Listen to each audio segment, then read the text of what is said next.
Hello YouTube, this is GHQ Ty with Adam behind the camera, and today, as you can see, we're bringing a Danger World profile. No one yet has got me a secret flag. I'm very disappointed about this, and I'm willing to pay for it.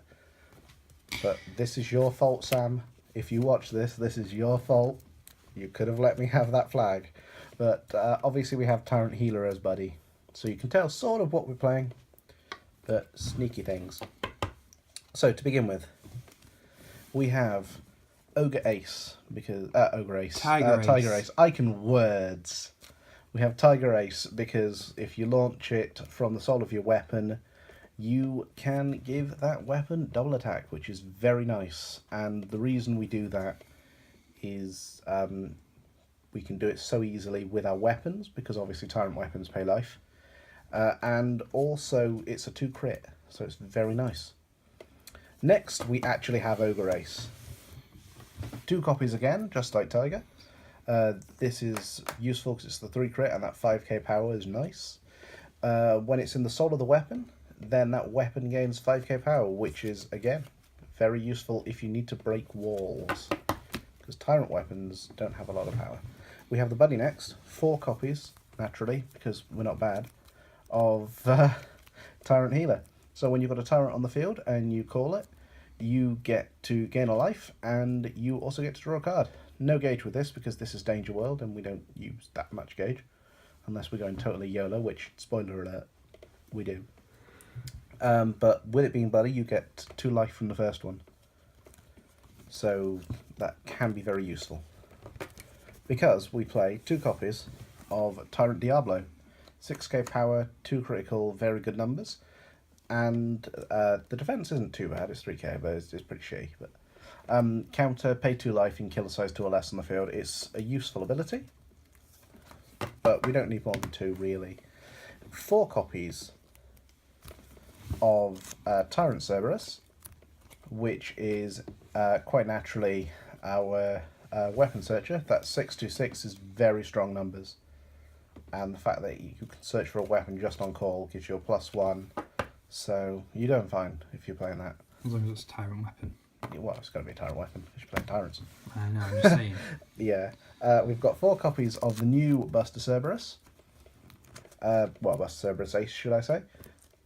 727 for 1 gauge. Again, useful numbers. This is Danger World stats. This is a proper Cerberus with proper Danger World stats.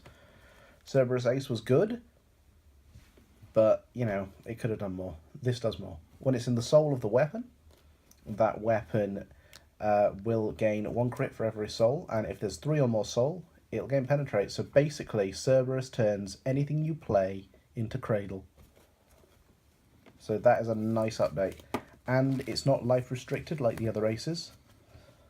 So only him and Demon can go in at pretty much any point in the game. Next, 2 copies of Black Drake Ace, which is your size 3 that loses sizes dependent on how many cards in souls on your field. That's important, souls on your fields, not just weapons, which basically means he could be a size 0. Natural Penetrate, 8k power, 2 crit is very nice. 5k defense is a bit meh, but it doesn't matter, because if you get 3 or more souls, then it gets double attack, so very nice. Last for the monsters, 2 copies of Demon.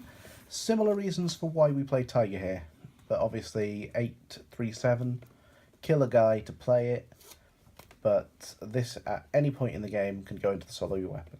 But it's got double attack, which is useful, and its ace ability is counter. And then when it's in the sole of the weapon, you can pay a gauge to stand your weapon, which again, counter is very useful. So you can swing twice with that, and then swing twice with your weapon effectively. Speaking of weapons, we have our first Ogre Demon Slayer. We play 4 copies, which is your life-paying weapon, 1 gauge, for a 5,000 power, 2 crit weapon. You can pay an equivalent number of life up to 5, and it will gain that much critical. So max it can be a 7, and then obviously you've got your aces to enhance that. So that's why we play that. Here we go. Here's our cross-world card. our dragony Dragon Ball Z. Tyrant Dragon one. Yeah, but it's Tyrant Dragon Ball Z. But we play this because it's obviously 1 gauge to play it, 4k power and 2 crit, Dragon, because Dragon Ball Z. And when you attack, you gain a life and a gauge. When it deals damage. When it deals damage or destroys a monster. So it's useful cards. No, it's just when it deals damage. Yes, it is something when it deals damage. Yeah. When it's destroy a monster. Yeah. I'm thinking the other thing. Yeah. The 100 Demon thing. But yeah, it's still useful because it's an extra life. First Nullify set. We play 3 copies of this because we can't guarantee we're going to have a turret on the field. It's pretty likely, but not guaranteed. So we play just 3 copies of this, which is our Insanity Circle. Free to play, and you gain a life and nullify an attack so long as you have a tyrant. And if you've got a tyrant weapon, it can't be nullified. It's very useful, so screw you, stars. 3 copies of Battle Aura Circle. I still need 1 in foil. It bugs me to no end. This is your open center nullify. We play 3 copies, obviously, because that's useful to do, because we're mainly going to be open center. I don't even know why I'm bothering to explain these. These are nulls. Next we play our Solomon Shield clone, because sometimes you might have to put something in the middle, slap bang, and as long as it's not a link attack, you can null that attack. So yeah, Solomon Shield clone. No need to explain. 4 copies of On the Same Boat as a Hazardous Dragon, because Ancient Dragon Ball Z. So, more to the point, how the hell are they staying on that boat? But it's a pay a life, and you get the top card of your deck into the gauge, and in addition to that, you get a card from your drop and put it into a soul on your field. So monster item. Yeah.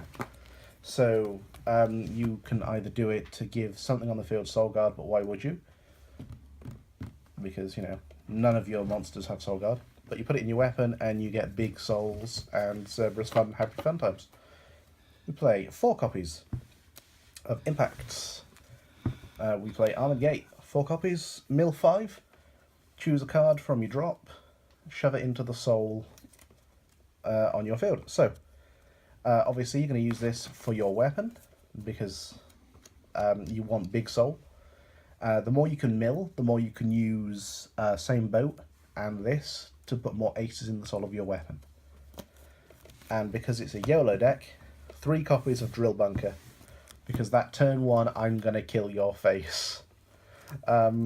So long as your weapon is standing in the final phase, you can pay 2 gauge to give your weapon 4k power, 2 critical, and penetrate. So if you pay attention, that is without anything else on top of it. By paying 5 life with Ogar, you can hit for 9 critical turn 1. And you get this off more than you'd think. It's, as I say, it's a YOLO deck. You either win or you go home. And last but not least, 2 copies of Giga Cerberus. You can get this out, and it's relevant critical, relevant 7k attack. Obviously you kill an arm knight to bring him out, but in exchange, once he's attacked, he goes into the soul of your weapon. You stand that weapon, and you choose a monster from your drop to put into the soul of that weapon. When it's in the soul of the weapon, that weapon cannot be destroyed. So again, you're wanting to mill so that you can fill your soul of your weapon to swing for high numbers of critical, high numbers of power, and ridiculous amounts of effects. But that is the end of this profile. If you like it, feel free to like, comment, and subscribe, and happy gaming. Bye.